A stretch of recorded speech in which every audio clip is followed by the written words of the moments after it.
Season 19 came with a few ranked changes, and I wanted to test them out to see if ranked was now fixed once and for all. It's a little bit more complicated than a straight up yes or no. So in this video, I want to dive a bit deeper into some of the pros and a lot of the cons that are going on with the current ranked structure. So let's get into it. Now, I have probably played a total of 25 ranked games so far this season, including the 10 provisional matches. I didn't want my viewpoint to be completely swayed by other people's opinions that I've seen out there, so I wanted to play a good amount, and I wanted to solo queue it in order to see what it was actually like in season 19. So let's start off with a couple pros. The first pro I have is that the placements from the provisional matches seemed a bit better, at least in comparison to the last two seasons. As myself, who's been a Masters many times, I was placed in silver in the last two seasons, but this season I got gold too. So it seemed to work as they said it would in the blog post, which you should be 1.5 ranked tiers below your true rank or the rank that they want you to get into. I don't know if this is true for everyone, but from what I've seen from a few friends, it seems like they're placing a bit higher than previous seasons, and this change was made so that ranked didn't feel as much of a grind. Now, I'm sure a lot of you guys are familiar with the hidden MMR system. We'll get into that in a minute, but this sort of negates the rank that you're currently in because the hidden MMR is basically just going to place you against the players that they think your MMR relates to, meaning you could be in silver, but still play against Apex Predators and master level players. And it seems like Apex was kind of trying to meet us in the middle here, where they heard our complaints about, okay, yeah, we like that the ranks get harder and harder, but if it's going to be equally as hard starting in silver, then what's really the point here? Anyhow, I'm getting a little off track. Now, another pro is that the bonuses have seemed a bit better. There's a decent rating bonus going out right now, and it's really ambiguous as to what you're getting a bonus for, but at least there's some points to negate the buy-in and to help make it seem like, hey, here are some points for performing either good or decently. There's also, of course, the elimination bonuses that they rolled out halfway through last season, but these are still also rather ambiguous, meaning you just don't really have a good tell on how much a kill is worth. Once again, I'll get into more of that later. Another thing that I think is a pro this season is the removal of ranked restrictions for pre-made squads. So I know, for instance, last season I got placed in silver 2 or something, and my friends also did as well, but they continued to play ranked while I had stopped. When I got back into ranked, they were already into platinum and we could not play, despite us playing against very similar or the same competition, and despite our MMRs being rather similar. I do think this is a pretty good change, but I know that there are some players out there who have reservations about this. There are potential exploits here because of boosting and cheaters, but at the same time, this makes me a little sketched out when it comes to teammates. Are they now actually giving us teammates that are in a totally different rank than us, but they're also not showing it? I'm not really sure. So I could see kind of the pros and the cons for this one, but I'm leaning more into it being a pro. As I said, time will ultimately tell. Now let's move into some of the cons, some of the things that I think Apex really needs to change when it comes to this ranked mode. First is the lack of transparency when it comes to, well, a lot of stuff. But first, they not only are hiding ranks of your teammates and the enemies that kill you, but now they're hiding in the match summary once you get back to the lobby what you actually placed in that match. Now, of course, you can still see where you placed on the match summary before you've left the game. But once you go back to the lobby, I don't know if you've noticed, there's a new match summary and it doesn't tell you what your placement was. This could be a bug, but it also could just be another thing that they want to hide, and I don't like that at all. I also, of course, don't like that they hide your teammates and the enemy's rank now, because you really can't get a gauge on what's your teammate's skill, how should you play this, etc. You also can't always get a great idea of what your opposition is like once they kill you. Like, is this a predator? Is this a cheater?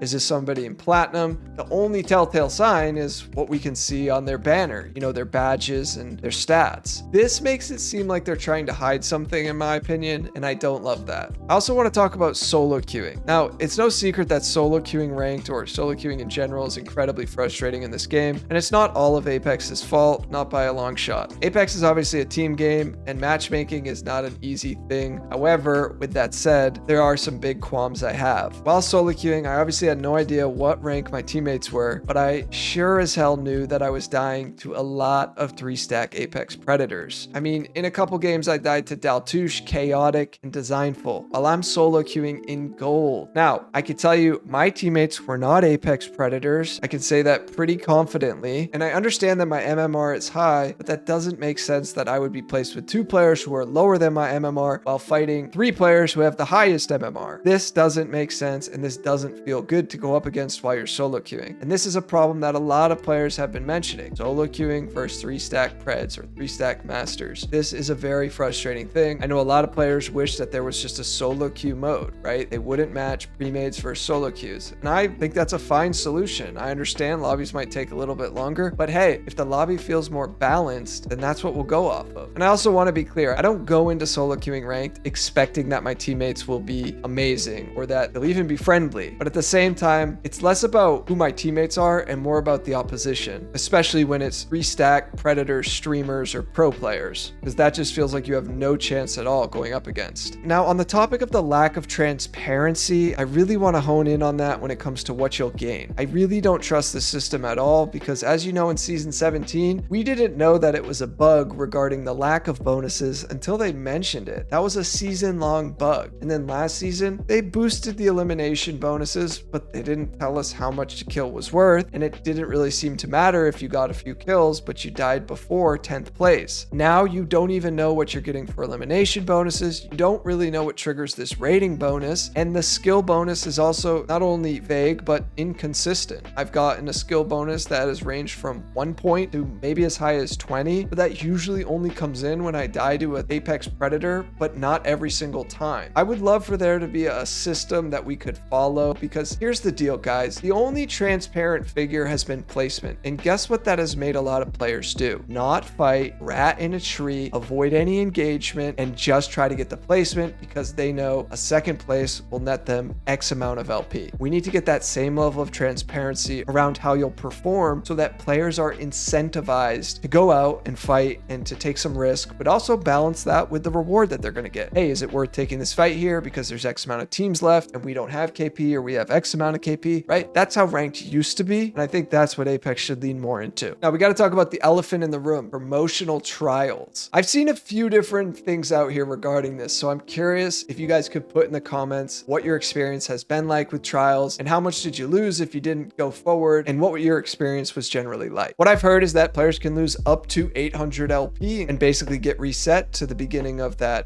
silver 1, gold 1, whatever tier they were at before they went into the trial. I've also heard players only lose a little bit of LP, 50, a couple points, no big deal. I think originally players were upset that these trials didn't scale for solo players the same way they did for pre-made squads. If you lose as a solo during this trial, that feels a lot more harsh than it would if you were 3-stacking. There's ultimately way more control around your match when you 3-stack. So let's just take an example. If you're trying to go from silver 1 to gold 4, you need to either win a game or in 3 different matches place top 10 and get 3 kills or assists. So you have to do this 3 times within a 5-game trial, 3 out of 5, right? Or win 1 game. This is going to be tough for solo queue players because you could do your absolute best, come in second, come in third, but you don't win. And then in the next game, you tell your teammates, hey, I'm on trials. Well, they're not, so they don't care. They do something dumb. And then the next game, maybe you don't get 3 kills, but you get the top 10, right? Like, you can see very quickly how this will gatekeep players who are actually trying. And some people will say, hey, well, then they're not good enough to go from silver to gold. And while I kind of agree in a way, it's a little too harsh for somebody who's in silver, in my opinion. And that's with all the caveats of what we've already discussed, right? The silver player isn't necessarily silver like they were in season 10. The silver player these days could be someone who has MMR that is as high as Apex Predator and they're solo queuing, but they're getting teammates who are significantly worse than them. So I don't know. I think these trials are a bit flawed, but the biggest qualm I have with this is that they've tried to incentivize players to complete these trials under a time duration to ultimately just perform well. While the old system accomplished this without being as punitive. See, they've had to create so many solutions to the way they've structured the ladder points that now we're stuck with promotional trials that might actually gatekeep you from the rank that you used to reach or that you've reached before. And lastly, regarding promotional trials,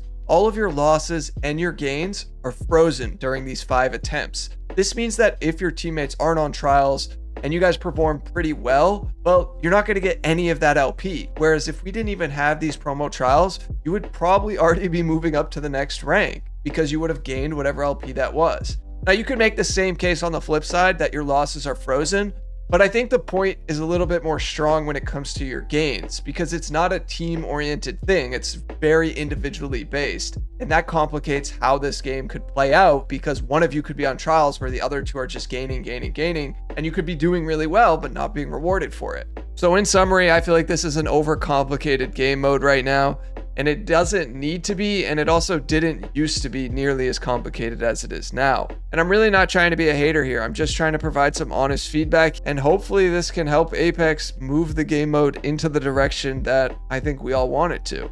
Let me know what you guys think down in the comments, and if you're interested in the best and worst legends this season, well, I suggest you check out this video next. Thanks for watching. Peace.